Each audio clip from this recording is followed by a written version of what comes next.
Hi, I wanted to share some information about lucid dreaming, the art of dreaming, um, empowering yourself in a dream. And this is for the benefit of people that have nightmares or are afraid of their dreams.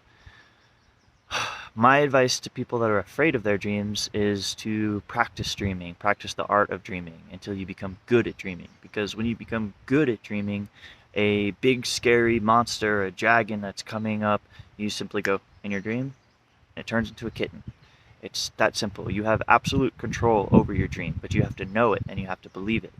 People are so free in their dream time that in this ineffable fluid soup of consciousness that they're manifesting, they can experience any reality that they can conceive of. Often people manifest because they don't know that they have such control. They manifest their fears. They can manifest uh, sort of a lack of freedom.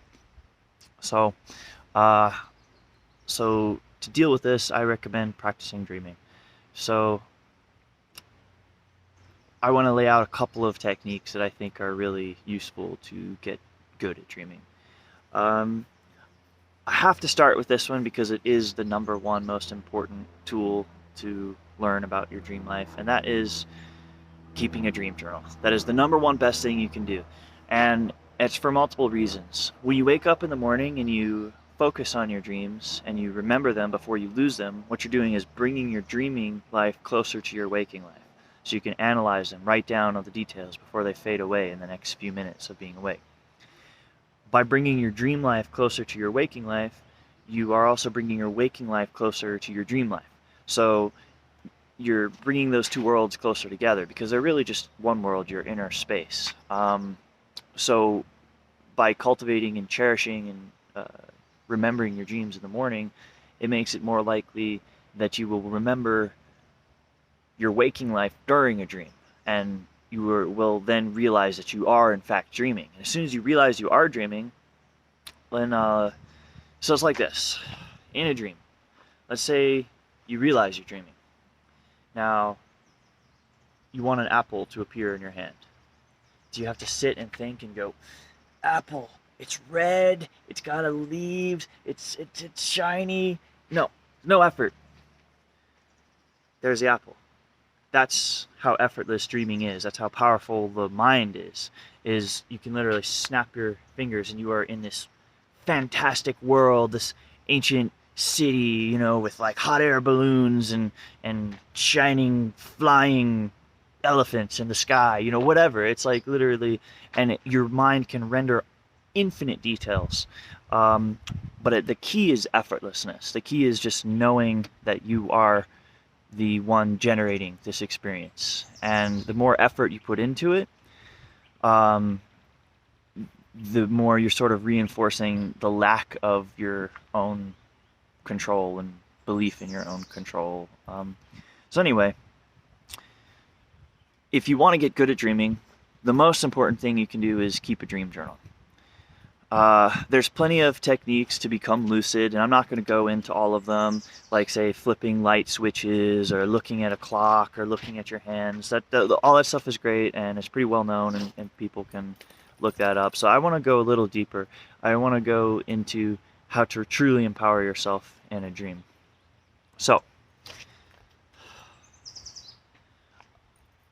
again, making an apple appear in your hand.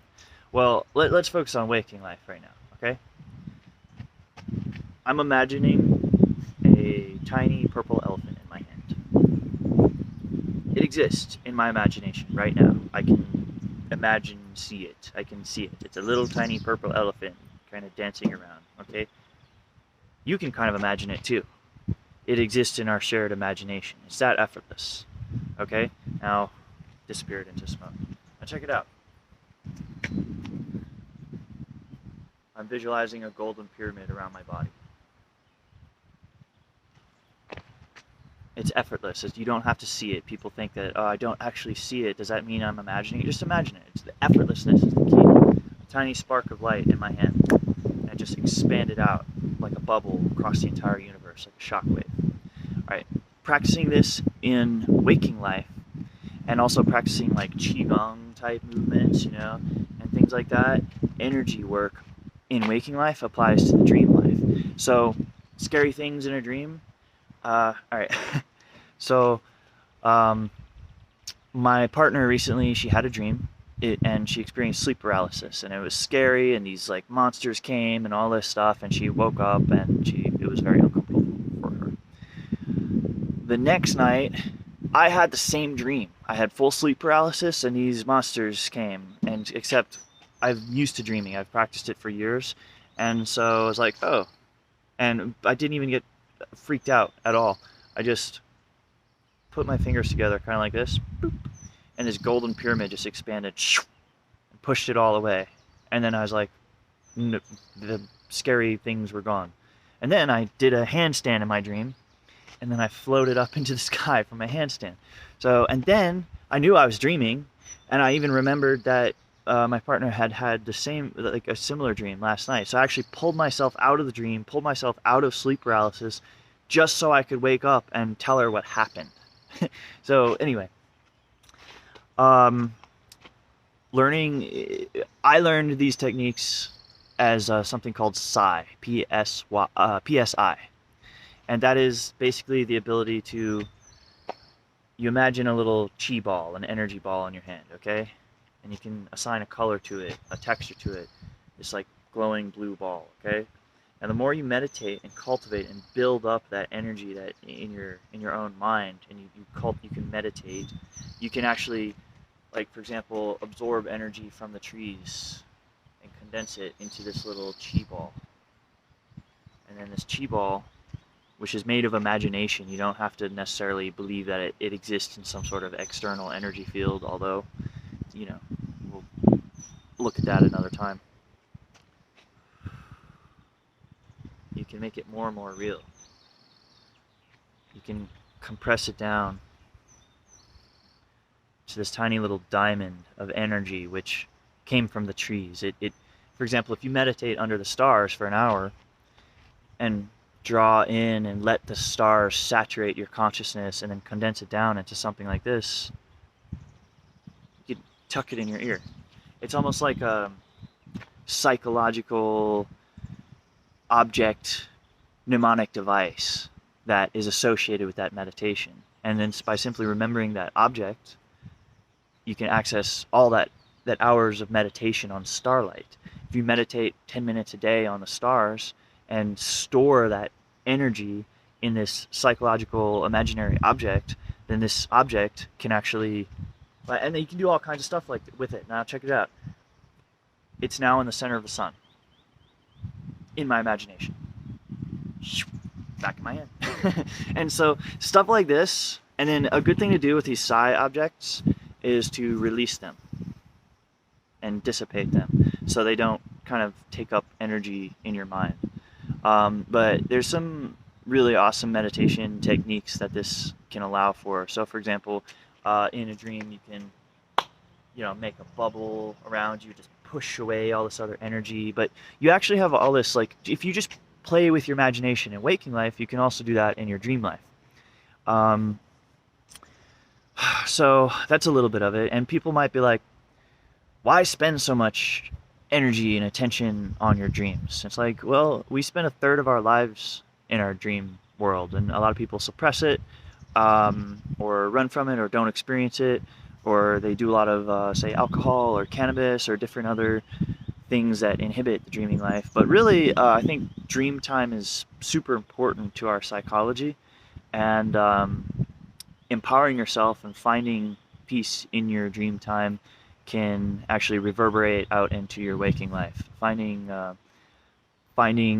sort of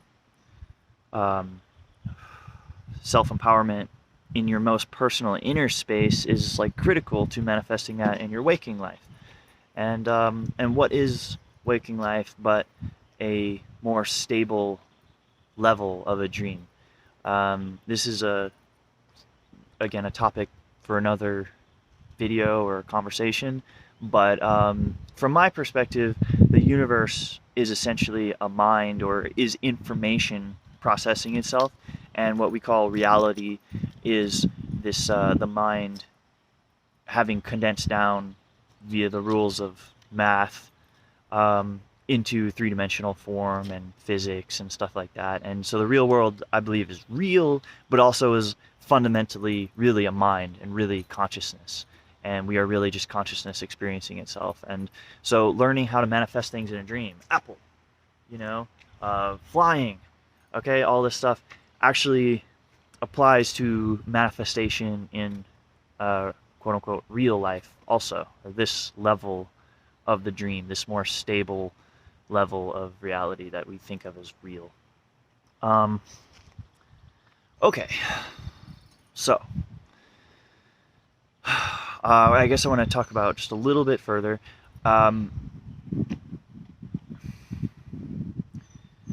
Okay, so once you learn how to do things like that, there's other ways to become lucid, and we can talk about that another time, or you can Google around. But there's things you can do of like, for example, what I used to do is set my alarm for like early in the morning when I was like still in REM sleep, so like 5 a.m. and then I hit the snooze alarm, and this is like a little bit what's the word, um, jarring kind of. And maybe it's not best for everyone. There's other ways to do it, but for me, it was pretty effective. And I just hit the snooze over and over again, and I'd go back into the dream and back to consciousness, back into the dream, and that way I could like enter the dream from a conscious state. Um, Once you know you're dreaming, yeah, you can do anything. So you have this fantastic dream in front of you, okay? This like awesome museum, these people you knew from high school riding horses and whatever, and then you're like, okay, this is a dream. I'm gonna go do whatever I want. You fly away into the sky, and most people they fly in dreams, I mean, what a great feeling to fly around in a dream. It's an amazing feeling. Hey, can you stop? Please stop. Come on, doggo. Good girl. Okay, but once you realize you have that level of control, that you are the complete master of your dream, an entire universe. You can get in a spaceship, fly across the galaxies. You can experience anything your mind can conceive of. Okay, but your ego mind is relatively limited and, fairly superficial. And so most people tend to manifest the same things. They fly and things like this. What's even more fun is once you have like these levels of control in your dream, and you are the master of your dreams, then, okay, so you come to a door, all right? You're about to open the door. This is your dream. What's behind the door? Well, anything. You choose what's behind the door. At the moment you open it, you can open the door and you choose what's behind the door. So, what do you want to be behind the door?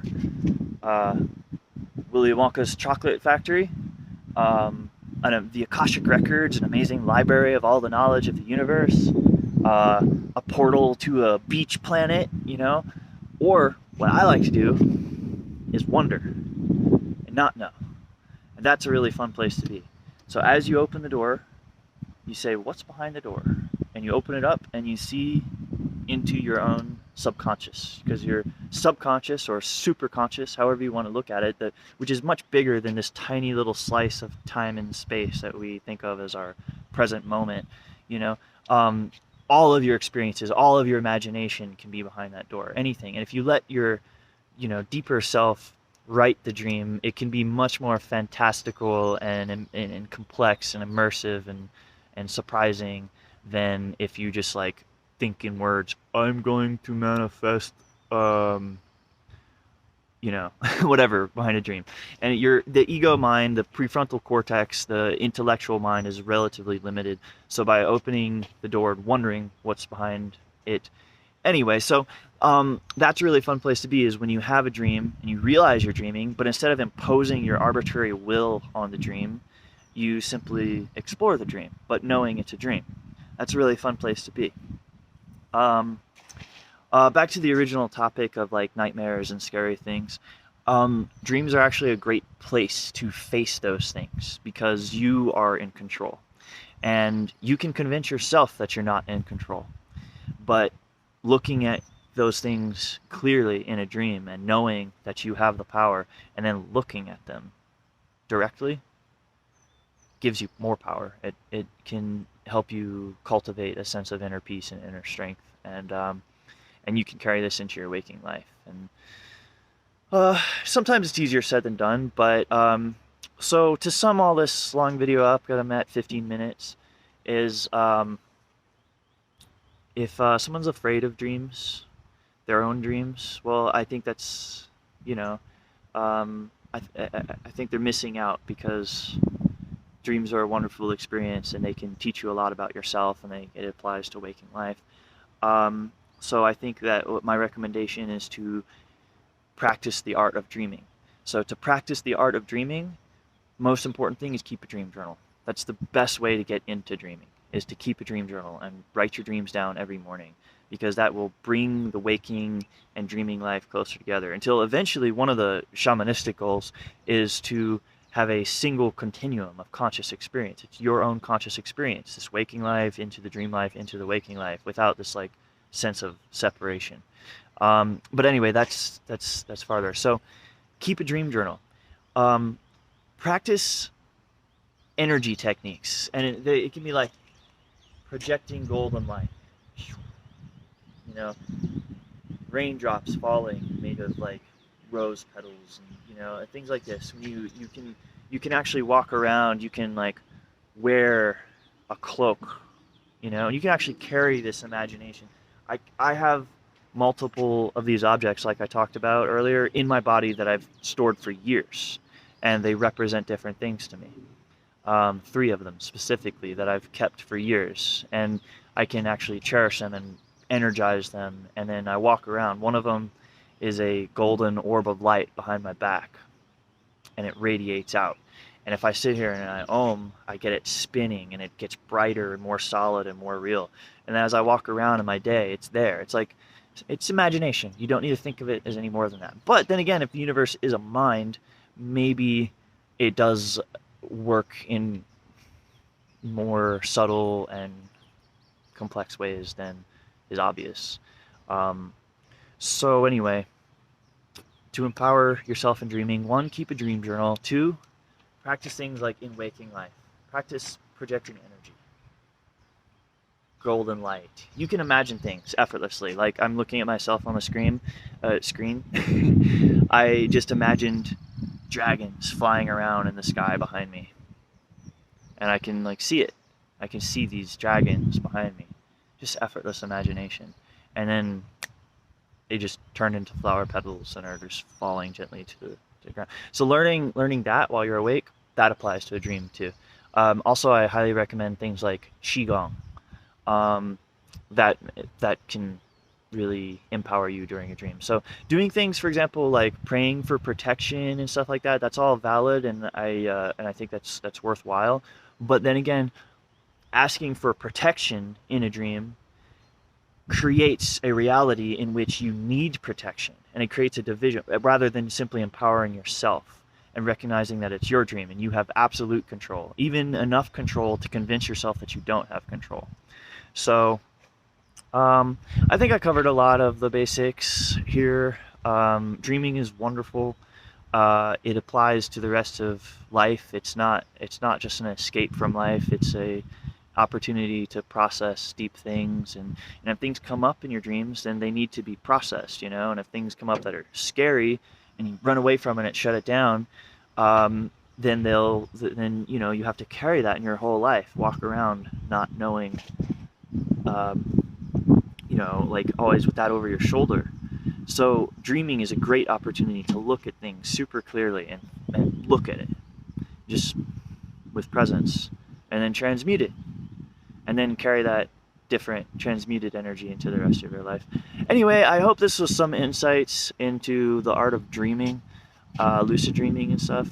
It's a wonderful practice. I highly recommend it. Yeah, if you guys want to talk about it at all, I'm always interested. Much love. Namaste.